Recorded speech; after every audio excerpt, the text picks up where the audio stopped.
So last time we were together, we were talking about God's promises made to Abraham. So there's 3 general categories of those promises. Do people remember what they are? Is there a category Nation, for... blessing, and curse. Yeah, there's lots of blessings. So the first one is how should I phrase this? I'll go with the category 3. So we have great nation, great name,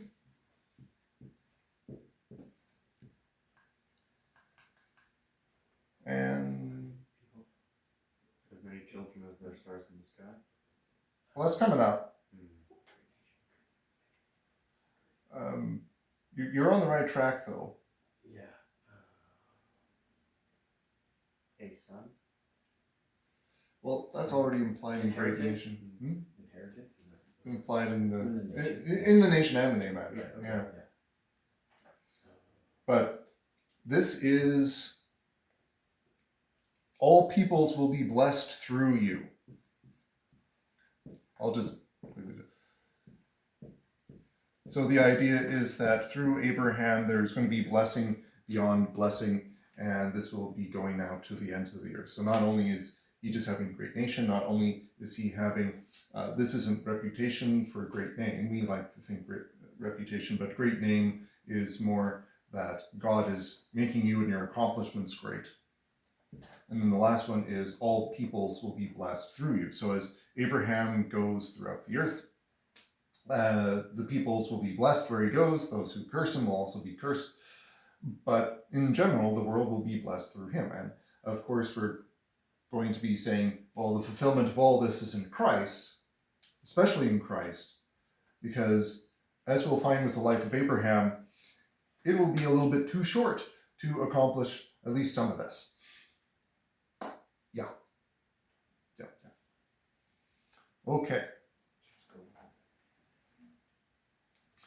So, what do you think Abraham does right after he receives this blessing? So God says, I am sending you out to a new nation, or to a new land, to inherit that land, so that's part of the great nation. So what does Abraham do? He goes. He leaves the house of his father. He leaves the inheritance he would have received there as the oldest child.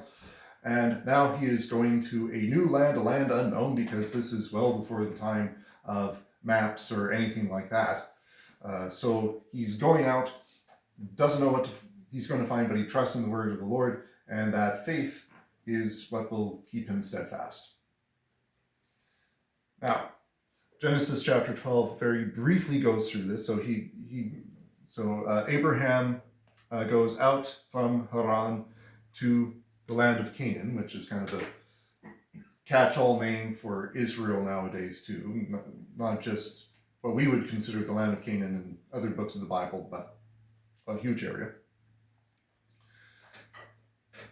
But unfortunately, there comes to be a bit of a famine. So Abraham, because he's, or technically Abram at this point in time,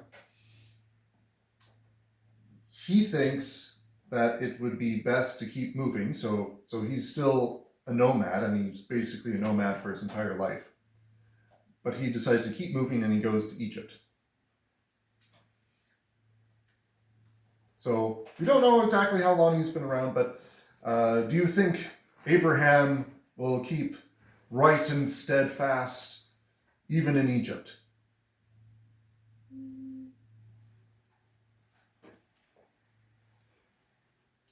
My bet's on no. It is no.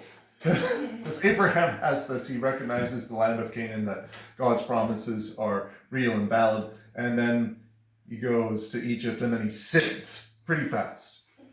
So rather than read through the entirety of the text, because we have quite a few chapters to go through for the life of Abraham, I'll just give a very brief summary. So what happens is, Abraham's about to go into the land of Egypt, and then he realizes, my wife is incredibly attractive. This is also probably saying something because she would be around. 70. Yep. So as a 70-year-old, she's still smoking apparently because people want her in their household. Okay. So he decides, okay, you tell people that you're my sister instead of my wife, because somebody will try to kill me so that they can marry you. No kissing. Well, we don't really know the customs of the Right. people back in the day because, like, Maybe they rub noses like this. I don't know. Like it's- because we actually do have a few comments in the Old Testament where people would kiss each other as a greeting. Like that. Well, that's also in the New Testament too. St. Paul says, "Greet each other with a holy kiss." We're not doing that nowadays.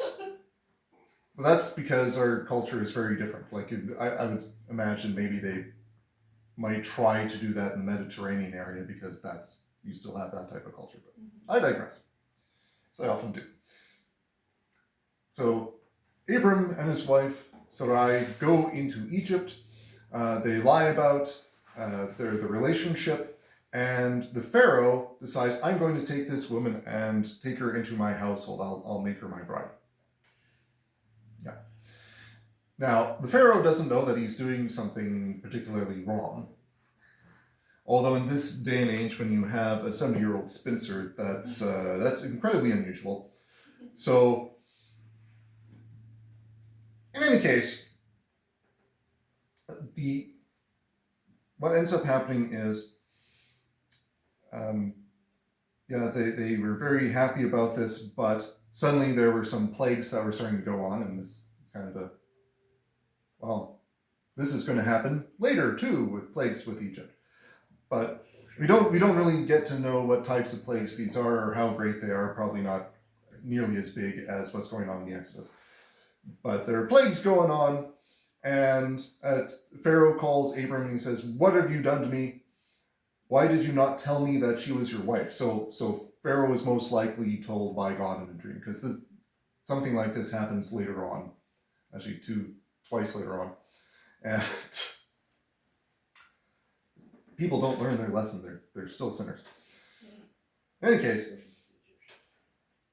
Pharaoh somehow knows that Sarai is Abram's sister, so he's like, "What are you?" I mean, not Abram's sister; it's actually his wife. So what are you doing?